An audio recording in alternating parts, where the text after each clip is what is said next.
നമസ്കാരം. നവീൻ ബാബു കൊല്ലപ്പെട്ടിട്ട് ഏകദേശം 2.5 മാസമായി. അദ്ദേഹം കൊല്ലപ്പെടുന്നതിന് മുമ്പ് നടന്ന യാത്രയയപ്പ് ഒരു പ്ലാൻ, അതായത് ആസൂത്രിതമായ ഒരു പ്ലാനായിരുന്നു എന്നുള്ള വിവരങ്ങളാണ് ഇപ്പോൾ പുറത്തു വരുന്നത്. ദിവ്യയെ മുന്നിൽ നിർത്തി കളിച്ച ഒരു പ്ലാൻ. അതായത് ദിവ്യ അദ്ദേഹത്തെ അവഹേളിക്കുന്നു. ആ അവഹേളിക്കണം സഹിക്കവയ്യാതെ അദ്ദേഹം ആത്മഹത്യ ചെയ്യുന്നു എന്നുള്ളൊരു സ്റ്റോറി നേരത്തെ പ്ലാൻ ചെയ്തതാണ് എന്നുള്ള കൃത്യമായിട്ടുള്ള ഒരു വിവരം. ഇതൊക്കെ ആസൂത്രിതമായ കൊലപാതകത്തിലേക്ക് നയിക്കുന്നതിന് മുമ്പായിട്ട് കണ്ണൂരിലെ മാർക്സിസ്റ്റ് പാർട്ടിയുടെ ഗുണ്ടാ മാഫിയ, എം വി ജയരാജൻ അടക്കമുള്ള ഗുണ്ടാ മാഫിയ, അതിൽ എം വി ഗോവിന്ദൻ പെടും, എം വി ജയരാജൻ പെടും, അതേപോലെ പി ശശി പെടും, അതുപോലെയുള്ള പ്രമുഖരായ CPM-ൻ്റെ നേതാക്കൾ ഉൾപ്പെട്ട ഒരു ടീമാണ് ഇതിൻ്റെ പിന്നിൽ കൃത്യമായി പ്രവർത്തിച്ചിട്ടുള്ളത്. അത് തുടക്കം മുതൽ ഈ കൊലപാതകം നടന്ന് അതിന് ശേഷം നടന്നിട്ടുള്ള ഓരോ കാര്യങ്ങളും എടുത്ത് നോക്കിക്കഴിഞ്ഞാൽ ഈ കൊലപാതകം എല്ലാം തന്നെ ആസൂത്രിതമാണ്.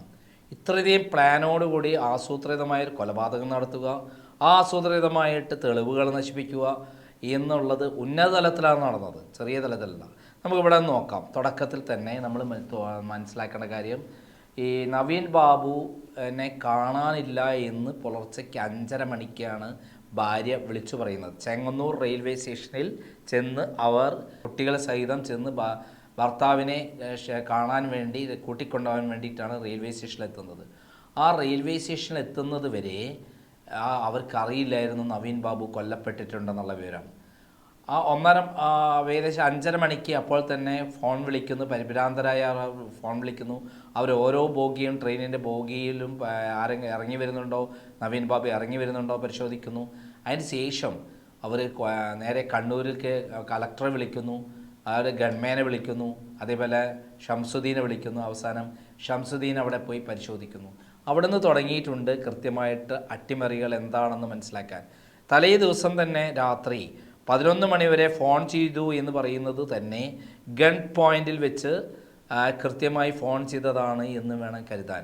അതായത് നവീൻ ബാബുവിനെ നവീൻ ബാബുവിനെ കൊണ്ട് ഗുണ്ടകളുടെ കസ്റ്റഡിയിൽ നിർത്തിക്കൊണ്ട് ഫോൺ ചെയ്യിച്ചതാണ് എന്ന് വേണം കരുതാൻ. കാരണം അവരുടെ രാത്രി 11 മണി വരെ പെൺമക്കളും അതേപോലെ ഭാര്യയും മഞ്ജുഷയും ഫോൺ ചെയ്തപ്പോൾ ട്രെയിനിൽ യാത്രയായിരുന്നു. അങ്ങനെയാണ് എനിക്ക് കിട്ടുന്ന വിവരം. ട്രെയിനിൽ കയറിയിട്ടാണ് പോയിട്ടുള്ളത്. പക്ഷേ അദ്ദേഹത്തെ ചില അശ്ലീല വീഡിയോകളോ അശ്ലീല ഫോട്ടോകളോ അയച്ച് അദ്ദേഹത്തെ താഴെ ഇറക്കുകയെന്ന് ഭീഷണിപ്പെടുത്തി, ഇതൊക്കെ ഭാര്യയ്ക്കും മക്കൾക്കും അയക്കും, കുടുംബം നശിപ്പിച്ച് കളയും എന്നൊക്കെ പറഞ്ഞിട്ട് അദ്ദേഹത്തെ മെസ്സേജ് ചെയ്യുകയോ, അത് അദ്ദേഹത്തിൻ്റെ ഫോൺ എടുത്ത് പരിശോധിച്ച് കഴിഞ്ഞാൽ അതിൻ്റെ വിവരങ്ങൾ കിട്ടാവുന്നതാണ്. ആ ഫോണിലെ ഡാറ്റാസ് നശിപ്പിച്ചാലും അത് റിക്കവർ ചെയ്യാവുന്നതാണ്. അപ്പോൾ ആ ഫോണ് കൃത്യമായിട്ട് അതിനകത്ത് മനസ്സിലാക്കി അദ്ദേഹം ട്രെയിനിൽ കയറുന്നു, തലശ്ശേരിയിൽ ഇറങ്ങുന്നു എന്നുള്ളതാണ് എനിക്ക് കിട്ടിയ വിവരം. പിന്നെ ഏറ്റവും മുനീശ്വരൻ കോവിൽ കൊണ്ട് ഇറക്കി എന്ന് പറയുന്നതും കള്ളമാണ്. അവിടെയുള്ള CCTV ദൃശ്യങ്ങളിലൊന്നും തന്നെ അങ്ങനെ ദൃശ്യങ്ങളില്ല എന്നാണ്. അതായത് ഷംസുദ്ദീൻ കളവ് പറയാണ്. ഷംസുദ്ദീൻ കൃത്യമായി പറഞ്ഞാൽ ഈ കൊലപാതകത്തിലെ മുഖ്യ പ്രതി തന്നെയാണ്. അദ്ദേഹവും അടക്കമാണ്, അല്ലെങ്കിൽ അദ്ദേഹത്തെ ഭീഷണിപ്പെടുത്തി ചെയ്യിച്ചതാവാം. അദ്ദേഹം രാവിലെ വരുമ്പോൾ ആ വീട്ടിലേക്ക് കയറാൻ, തുറന്നിട്ട വീട് കണ്ടതോടുകൂടി അദ്ദേഹം അകത്ത് കയറി ഓടിച്ചെല്ലുകയാണ് വേണ്ടത്. അല്ലെങ്കിൽ ഒന്ന് അകത്ത് ചെന്ന് എന്താണ് അവിടെ കാണാനുള്ളത് നോക്കാൻ അദ്ദേഹം ചെന്നില്ല. പകരം കളക്ടറുടെ ഗൺമാനെ വിളിച്ചു വരുത്തി, അതേപോലെ കളക്ടറെ വിളിച്ചു വരുത്തിയിട്ടാണ് കളക്ടറുടെ ഗൺമാനെയും അതേപോലെ അടുത്ത വീട്ടിലെ ഒരു എൻജിനീയറെയും വിളിച്ചു വരുത്തിയിട്ടാണ് അകത്ത് കയറുന്നത്. അതായത് അദ്ദേഹം അവിടെ നിന്നൊക്കെ ദുരൂഹതകൾ വന്നോടുകൂടിയിട്ടാണ് നമ്മളിതൊരു ആത്മഹത്യയല്ല എന്ന് പറയുന്നത്. ആത്മഹത്യ അല്ലാതെ പറയുന്ന മറ്റൊരു കാരണം, ഇങ്ങനെ ഒരാൾ ആത്മഹത്യ ചെയ്യുമ്പോൾ ADM-നെ പോലെ എല്ലാ തരത്തിലും ഭാര്യയോട് അന്ന് രാത്രി സംസാരിച്ചു എന്ന് പറയുന്ന ആൾ ഒരിക്കലും ആത്മഹത്യ ചെയ്യില്ല. കാരണം മക്കളെ ഓർത്ത്, ഭാര്യയെ ഓർത്ത്, മാത്രമല്ല ഇവിടെ നിന്ന് പിരിഞ്ഞ് അങ്ങോട്ട് പോവുകയാണ്. അങ്ങനെ ഒരാൾ, അദ്ദേഹത്തിന് എന്തുണ്ടെങ്കിലും ഭാര്യയോട് തുറന്നു പറയാവുന്ന ഒരാളാണ്. കൃത്യമായിട്ട് സത്യസന്ധമായി ജീവിക്കുന്ന ഒരാളാണ്. ധാരാളം പ്രശ്നങ്ങളെ നേരിട്ടിട്ടാണ് അദ്ദേഹം അവിടെ വരെ എത്തിയിട്ടുള്ളത്. 7 മാസം കൂടി അദ്ദേഹം അത് പൂർത്തീകരിക്കാനുള്ളൂ. അങ്ങനെയുള്ള സ്ഥലത്താണ് അദ്ദേഹം ആത്മഹത്യാക്കുറിപ്പ് എഴുതി വെക്കാതിരുന്നത്. ആദ്യം പോലീസ് പറഞ്ഞ ആത്മഹത്യാക്കുറിപ്പ് ഉണ്ടെന്നാണ്, പിന്നെ ഇല്ല എന്ന് പറഞ്ഞു. എവിടെ നിന്നൊക്കെയാണ് നമ്മൾ ഇതിനകത്ത് ഏറ്റവും അട്ടിമറിഞ്ഞു എന്ന് പറയുന്നത്? ഒന്ന് ഇൻക്വസ്റ്റ് നടത്തുന്നത്. ഇൻക്വസ്റ്റ് നടത്തുന്ന സമയത്ത് ബന്ധുക്കൾ വരണ്ടേ, എന്തുകൊണ്ട് പോലീസ് അത്തരം കാര്യങ്ങൾ കൃത്യമായി പാലിച്ചില്ല? കളക്ടർ അത് ഇൻവോൾവാണ്. കളക്ടറാണ് ബന്ധുക്കളോട് കൃത്യമായി വിളിച്ചു പറഞ്ഞത് എന്ത്, നിങ്ങൾ ഇങ്ങോട്ട് യാതൊരു പ്രശ്നവുമില്ല, ഞാൻ ഇൻക്വസ്റ്റും പോസ്റ്റ്മോർട്ടം നടത്തും. ഈ ബന്ധുക്കൾ, അതായത് ഭാര്യയും അതേപോലെ ബന്ധുക്കളും പറഞ്ഞത് അവിടെ വെച്ച് പോസ്റ്റ്മോർട്ടം നടത്തണ്ട, കോഴിക്കോട് മെഡിക്കൽ കോളേജിൽ നടത്തിയാൽ മതി എന്ന് പറയുന്ന കാര്യം നിർബന്ധപൂർവം പരിയാരം മെഡിക്കൽ കോളേജ് എന്ന അധോലോക മാഫിയ കേന്ദ്രത്തിലേക്കാണ് കൊണ്ടുപോയിട്ടുള്ളത്. അവിടെ നമുക്കറിയാം വീണ ജോർജിൻ്റെ കൈയുള്ള സ്ഥലമാണ്. വീണ ജോർജ് എന്ന് പറഞ്ഞാൽ നമുക്ക് എല്ലാവർക്കും അറിയാം തട്ടിപ്പ് നമ്പർ 1 ആണ്. അപ്പോൾ അവരും അതിൻ്റെ അകത്ത് ഇൻവോൾവ് ആണ്. അവരാദ്യം പ്രശാന്തിൻ്റെ പേരൊക്കെ പറഞ്ഞ് അവർ വലിയ ഗീർവാണങ്ങളൊക്കെ പറഞ്ഞിരുന്നു, നവീൻ ബാബുവിൻ്റെ കുടുംബത്തോടൊപ്പമാണെന്നൊക്കെ. എന്നാൽ സത്യത്തിൽ അങ്ങനെയല്ല എന്ന് നമുക്ക് പൂർണ്ണമായി ബോധ്യപ്പെടുന്നത് ആ ഹോസ്പിറ്റലിൽ വെച്ച് പോസ്റ്റ്മോർട്ടം നടത്തിയാലാണ്. പോസ്റ്റ്മോർട്ടം കംപ്ലീറ്റ് അട്ടിമറിച്ചു എന്നുള്ള കാര്യത്തിൽ യാതൊരു സംശയമില്ല. പോസ്റ്റ്മോർട്ടം ഡോക്ടറൊക്കെ ഇവരുടെ പറയുന്ന പ്രകാരം പ്രവർത്തിക്കുന്ന AKG സെൻ്ററിൽ നിന്ന് എഴുതി കൊടുക്കുന്ന പ്രകാരം റിപ്പോർട്ട് എഴുതുന്ന ഡോക്ടർമാർ മാത്രമാണ്. അവിടെ വേറൊരു സംഭവം നടക്കില്ല. കാരണം അങ്ങനെ നടന്നാൽ ആ ഡോക്ടർക്ക് അവിടെ നിൽക്കാൻ പറ്റില്ല, അല്ലെ ആ ഡോക്ടർ കൊല്ലപ്പെടും. ഈ സംഭവത്തിൽ തന്നെ 2 പേർ കൊല്ലപ്പെടാൻ എല്ലാ സാധ്യതയുമുണ്ട്. ഒന്ന് പോസ്റ്റ്മോർട്ടം നടത്തിയ ഡോക്ടർ, രണ്ടാമത്തെ ആള് ഈ ഷംസുദ്ദീനും കൊല്ലപ്പെടാം. അതേപോലെ ഏറ്റവും പ്രധാനപ്പെട്ട ആളാരാ, ഡോക്ടറും ഫോറൻസിക് ഡോക്ടറും, അദ്ദേഹവും കൊല്ലപ്പെടാം.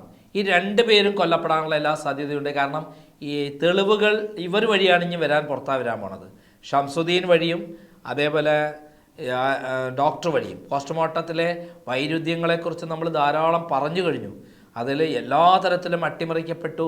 ഇതൊരു കൊലപാതകമാണെന്ന് തെളിയിക്കുന്ന സിംറ്റംസ് അതിൻ്റെ അകത്ത് തന്നെയുണ്ട്. മാത്രമല്ല ഇൻക്വസ്റ്റ് സമയത്ത് ഒരു പോലീസുകാരൻ, സത്യസന്ധനായ ഒരു പോലീസുകാരൻ എന്ത് ചെയ്തു, രക്തക്കറയുണ്ടെന്ന് എഴുതി വെച്ചു. ആ രക്തക്കറയാണ് കൃത്യമായത് കൊലപാതകത്തിലേക്ക് ചൂണ്ടിക്കാണിക്കുന്ന പ്രധാനപ്പെട്ടത്. ഏകദേശം ഒരു 22ഓളം തെളിവുകൾ ഇതിൽ വന്നു കഴിഞ്ഞു. ഇതിലിപ്പോൾ CBI അന്വേഷണം വന്നാൽ എന്താണ് വരാമോ? CBI അന്വേഷണം ഇതുവരെ ഡിക്ലെയർ ചെയ്തിട്ടില്ല. കോടതി തുറന്നാൽ ഡിക്ലെയർ ചെയ്യുമെന്നാണ് കരുതുന്നത്. എല്ലാ സാഹചര്യങ്ങളുമുണ്ട് CBI അന്വേഷണത്തിന് പ്രഖ്യാപിക്കാൻ. ചിലപ്പോൾ സുപ്രീം കോടതി വരെ പോകേണ്ടി വരും. ആ CBI അന്വേഷണം വന്നാൽ പോലും ഹൈക്കോടതി നിരീക്ഷണത്തിൽ വേണം ഈ CBI അന്വേഷണം നടത്താൻ. കാരണം പിണറായി വിജയൻ ഏതെങ്കിലും കേസുകൾ ഇതുവരെ ഏതെങ്കിലും അന്വേഷണം നടന്നിട്ടുണ്ടോ?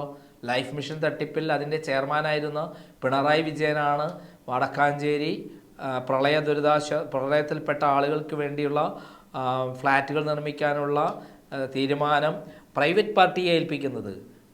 വിദേശത്തുള്ള ഫണ്ട് പ്രൈവറ്റ് പാർട്ടിക്ക് അയച്ചു കൊടുക്കുന്നു. 9 കോടി രൂപ കമ്മീഷനായി അടിച്ചു മാറ്റുന്നു. വെറും 10 കോടി രൂപയാണ് ബാക്കിയുള്ളത്. അതിൽ തന്നെ ബാക്കി ചിലവാക്കിയിട്ടില്ല. അപ്പോൾ ഈ വിധത്തിലുള്ള കമ്മീഷൻ അടിച്ചു മാറ്റുന്ന ഏജന്റുമാരാണ് പിണറായി വിജയൻ്റെ ആയിട്ട് പോലും അദ്ദേഹത്തിനെതിരെ CBI തൊട്ടിട്ടില്ല. അതേസമയത്ത് ശിവശങ്കർ ജയിലിൽ കിടന്നു. അതേപോലെ സ്വപ്ന സുരേഷ് ജയിലിൽ കിടക്കേണ്ടി വന്നു. ബാങ്കിൽ നിന്ന് 1 കോടി രൂപ പിടിച്ചടക്കാം. അത് സോളിഡ് എവിഡൻസ് ഉണ്ടായിട്ട് പോലും ആ കേസിൽ ഇന്നേ വരെ യാതൊരു നടപടി ഉണ്ടാവാത്ത എന്താ? പിണറായി വിജയൻ അമിത്ഷായുമായുള്ള ബന്ധം, അതായത് ഇവിടെ കോൺഗ്രസ് മുക്ത ഭാരതം എന്നുള്ള പേരിൽ കാണിക്കുന്ന അഭ്യാസങ്ങൾ, അങ്ങനെ പിണറായി വിജയനെ സംരക്ഷിച്ചുകൊണ്ട് നിർത്തുകയാണ്. ലാവ്ലിൻ കേസ് 8 കൊല്ലമായി. അതേപോലെ സ്വർണ്ണക്കളക്കടത്ത് കേസ്, ഡോളർ കടത്ത് കേസ്, അവസാനം ഇപ്പോൾ ഷോൺ ജോർജ് ഫൈറ്റ് ചെയ്യുന്ന മാസപ്പടി വിവാദമടക്കം അട്ടിമറിക്കപ്പെട്ടിട്ടുണ്ട്. അതുകൊണ്ട് തന്നെ CBI അന്വേഷണം എന്ന് പറയുന്നത് അത്ര സുഖമുള്ള ഏർപ്പെടുന്നല്ല. പക്ഷെ ഹൈക്കോടതി നിരീക്ഷണത്തിൽ CBI അന്വേഷണം വന്നു കഴിഞ്ഞാൽ അത് നിശ്ചയമായിട്ടും CBIക്ക് കൃത്യമായി പ്രവർത്തിക്കേണ്ടി വരും. എനിക്കറിയാവുന്ന കവിയൂർ കേസൊക്കെ അട്ടിമറിച്ചതാണ്. CBI എന്ന് പറയുന്നത് അട്ടിമറിക്കാൻ നടന്ന ആൾക്കാർ, പണം വാങ്ങി അട്ടിമറിക്കുകയാണ് അതിൻ്റെ SP ഒക്കെ. ഞാൻ നേരിട്ട് കൃത്യമായി കോടതി പറഞ്ഞിട്ടുണ്ട്, കോടതി തെളിവുകൾ കൊടുത്തിട്ടുണ്ട്. നന്ദകുമാരനാഥൻ എന്ന് പറയുന്ന വേൾഡ് കുപ്രസിദ്ധ തട്ടിപ്പുകാരനാണ് അത് CBI SP ആയിട്ട് ഇവിടെ പ്രവർത്തിച്ചിരുന്നത്. ആ സന്ദർഭത്തിൽ ഇവിടെ ശരിയായ വിധത്തിൽ അന്വേഷണം നടക്കണമെങ്കിൽ ഹൈക്കോടതി നിരീക്ഷണം വേണം. അപ്പോൾ ഇവിടുത്തെ പോലീസ് അത്ര കുഴപ്പക്കാരൊന്നുമല്ല. പക്ഷേ ഇവിടെ രാഷ്ട്രീയ സ്വാധീനവും മുകളിൽ നിന്നുള്ള പറയുന്ന പ്രകാരം പ്രവർത്തിക്കേണ്ടി വരുന്നതുമാണ് പോലീസിന് ഇത് തെളിയിക്കാൻ ബുദ്ധിമുട്ടായിട്ടുള്ളത്. ഇത് ആത്മഹത്യയാണ് എന്നുള്ളതിലേക്ക് ചെന്നിച്ച് അവസാനിപ്പിക്കാൻ വേണ്ടി ശ്രമിക്കുന്നത്. അതുപോലെ എന്തെല്ലാം തരത്തിൽ അവർ ദിവ്യയെ രക്ഷപ്പെടുത്താൻ ശ്രമിച്ചു. ദിവ്യയെ മുന്നിലിട്ട് ഇതൊരു ആത്മഹത്യയാക്കി ചിത്രീകരിച്ച് ദിവ്യ അടക്കമുള്ള കൊലപാതക കേസിൽ അവരെ അടക്കം രക്ഷപ്പെടുത്താനുള്ള തന്ത്രങ്ങളാണ് ഇവർ പ്രയോഗിക്കുന്നത്. ഇതിൽ തെളിവ് നശിപ്പിച്ച ഏറ്റവും വലിയ ആളാരാ? MV ജയരാജനാണ്. MV ജയരാജൻ ഈ ബോഡി ഇവിടെ പോസ്റ്റ്മോർട്ടം നടത്തിക്കും, പരിയാരം മെഡിക്കൽ കോളേജിൽ പോസ്റ്റ്മോർട്ടം നടത്തിക്കുക മാത്രമല്ല, അവിടുന്ന് ബോഡി എടുത്ത് നേരെ ആരും കാണാതെ നേരെ പത്തനംതിട്ടയിലെ കോന്നിയിലേക്ക് കൊണ്ടുപോവുകയും അവിടെ മലയാളപ്പുഴയിൽ എത്തിച്ച് അവരെ വീട്ടിലെത്തിച്ച് ഉടനടി ഇത് കത്തിക്കാനുള്ള വിശ്വാസം കൊടുത്ത്, ഇതെല്ലാം ഞങ്ങളുണ്ട് കൂടെ, ഞങ്ങൾ നടത്തുകയാണെന്നൊക്കെ പറഞ്ഞിട്ട് കത്തിച്ചതും MV ജയരാജനാണ്. MV ജയരാജൻ ഈ കേസിൽ 1-ാം പ്രതിയാണ്. ഏറ്റവും പ്രധാനപ്പെട്ട പ്രതി എന്ന് പറയുന്നത് MV ജയരാജനാണ്. കാരണം അദ്ദേഹം ഇങ്ങനെ ബോഡി കൊണ്ടുപോയി കത്തിക്കാൻ കൂടെ പോയില്ലായിരുന്നെങ്കിൽ അത് ചിലപ്പോൾ അത് റീപോസ്റ്റ്മോർട്ടത്തിന് അവർ ചിന്തിക്കുമായിരുന്നു. കാരണം അത്രയും വിശ്വാസമല്ലേ കൊടുക്കുന്നത്. എന്തായാലും ഒരു കാര്യം പറയാം, ഷംസുദ്ദീനും ഈ പറയുന്ന ഡോക്ടറും കൊല്ലപ്പെടാൻ സാധ്യതയുണ്ട് എന്നുള്ളതാണ് എൻ്റെ നിരീക്ഷണം. നന്ദി, നമസ്കാരം.